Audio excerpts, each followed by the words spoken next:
සංචාරකයන්ගේ ආකර්ෂණය වඩාත් දිනාගත්තු ලංකාවේ තියෙන සුන්දරම නගරයක් තමයි ඇල්ල කියන්නේ. ඇල්ල ගිහින් බලන්න යන්න ඕනම තැනක් තමයි පුංචි ශ්‍රීපාදේ. එහෙමත් නැත්නම් ලිටල් ඇඩම්ස්පී.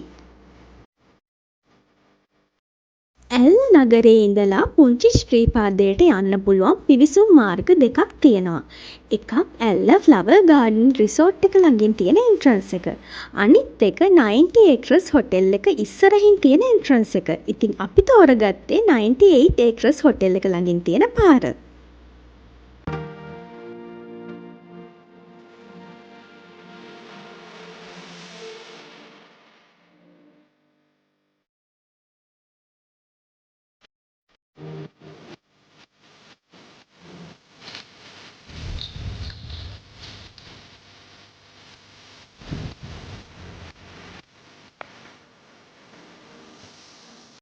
මේ කන්දේ උස මීටර් 1141ක් වෙනවා.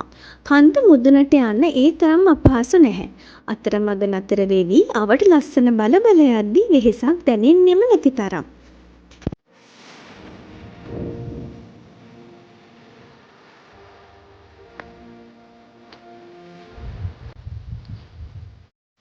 රාවණා රජතුමා සූර්ය වන්දනාව සිදු කළ ස්ථානය මෙය බව ජනප්‍රවාදයේ කියවෙනවා.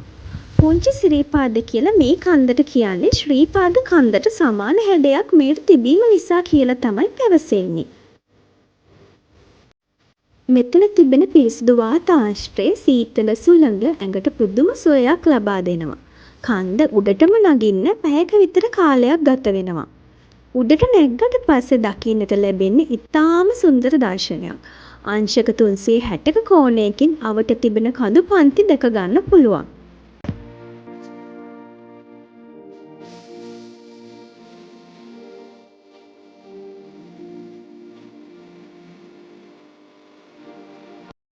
ඇල්ල වැල්ලවාය මාර්ගය රාවණ ඇල්ල 90 acres හොටෙල් එක මොනරාගල බණ්ඩාරවෙල වගේ ප්‍රදේශ ඉතාම ලස්සනට මෙතනදි දැක ගන්න පුළුවන්. ඇත්තටම මෙතනදි දැක ගන්න පුළුවන් ලස්සනම දර්ශනය තමයි උදෑසන ඉර උදාව. හැබැයි ඒක බලන්න නම් උදෑසන 6ටවත් කන්ද මුදුනේ ඉන්න ඕනේ. ඒ කියන්නේ උදෑසන 5ට කලින්ම කන්ද නැගීම ආරම්භ කරන්න ඕනේ. අපිට නම් ඉතින් ඒ අවස්ථාව මගේ ඇරුණා. ඔයාලා ගියොත් අනිවාර්යයෙන්ම ඒ ලස්සන මොහොතත් රස විඳින්න කියලා වාසිටිය අපි කියනවා.